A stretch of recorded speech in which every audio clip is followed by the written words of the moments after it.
Buenas a mis queridísimos estudiantes de primero de secundaria.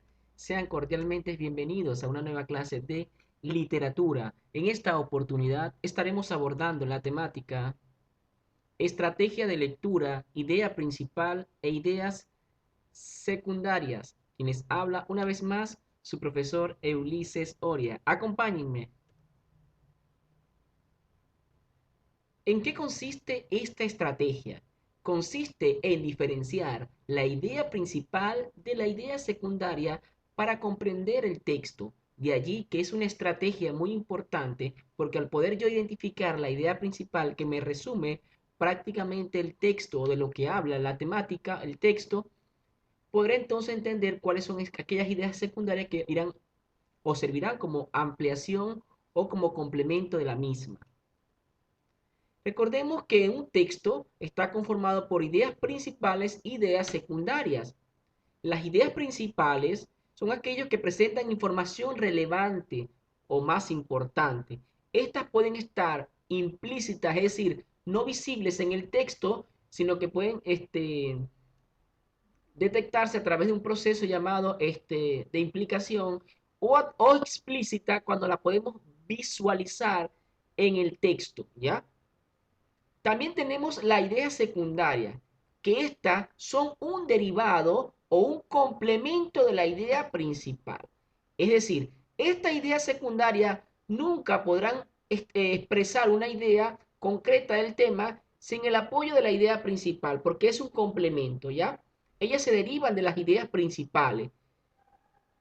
Ellas, por supuesto, se derivan del tema principal para ¿cuál es el objetivo de estas ideas secundarias? Ampliar, demostrar o simplemente ejemplificar algún dato que se quiera dar a conocer de la idea principal. ¿Cómo aplicar esta estrategia? Primer paso, vamos a leer el texto de manera general.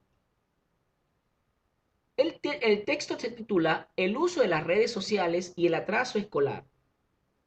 Dice así, es innegable el beneficio que han traído consigo las redes sociales en el aspecto de la enormidad facilidad que aportan para la comunicación intercontinental y el traslado en tiempo real de la información. Pero en los últimos años han traído desórdenes y hasta riesgo para los usuarios y para quienes los rodean. Por principio, las nuevas generaciones, cada vez más obesas, no logran despegarse del asiento frente al monitor de su computadora.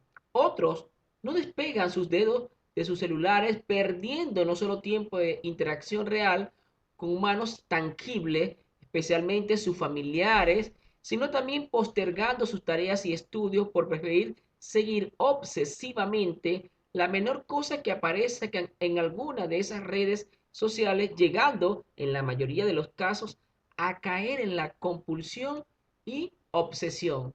Entonces, se habla ya de la adicción a las redes sociales.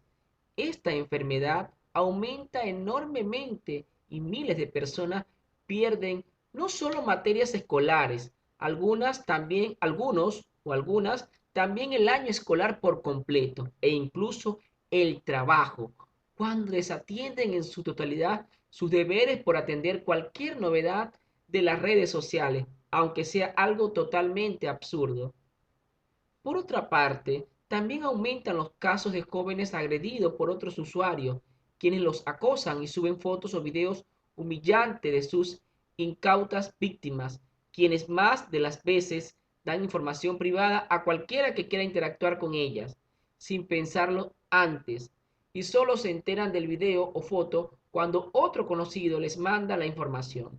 Es entonces cuando se dan cuenta de su error, pero demasiado tarde. Su imagen está dañada y es casi imposible borrar sus fotografías o videos de internet. Por eso, es mejor usar las redes sociales solo para lo que fueron hechas, pero cuidado, no caer en la adicción ni descuidar tus estudios. Pueden ser muy entretenidas, pero al final existe el mundo real y para sobrevivir en él se necesitan conocimientos reales fuera de la realidad virtual. Básicamente nos está hablando del impacto que generan estas redes sociales y que las cuales se ha denominado como una enfermedad. Si analizamos el primero y el segundo párrafo, nos damos cuenta que si la temática central aborda este tipo de situaciones, entonces debe estar en el primer párrafo la idea principal. Dice acá, pero en los últimos años han traído desorden y hasta riesgo para los usuarios y para quienes los rodean. Es decir, esta idea, ¿por qué es principal? Porque encierra lo que viene a continuación, ¿ya?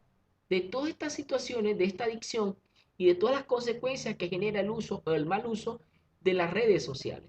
Entonces podemos ver que en la siguiente lámina, en el segundo paso, es identificar ¿cuáles son las ideas principales y secundarias del texto? El uso de las redes sociales. Vemos en rojo, ¿verdad? O naranja, la idea secundaria, pero en verde vemos las ideas principales. Pero en los últimos años han traído desórdenes y hasta riesgos para los usuarios y para quienes los rodean. Aquí se encierra la idea principal. ¿Por qué aquí está la idea principal? Porque prácticamente aquí me está hablando de manera resumida del impacto que generan o que ha generado en los últimos años el mal uso de estas redes sociales. Como complemento, no negamos el beneficio que éstas tienen para las personas, ¿verdad? Pero que en los últimos años el impacto negativo ha sido mucho mayor, definitivamente por el mal uso que le dan muchas personas a las redes sociales. Hay que tener mucho cuidado. Quiero finalizar esta clase con este mensaje. La lectura es esencial para estimular la imaginación. Es así. En la medida que nosotros leamos, vamos a desarrollar no solamente la comprensión lectora, sino la creatividad, la imaginación de cada uno de nosotros y seremos unos futuros escritores. ¿Quién les habló? Una vez más, su profesor Ulises Oria. Chao, chao, se les quiere muchísimo.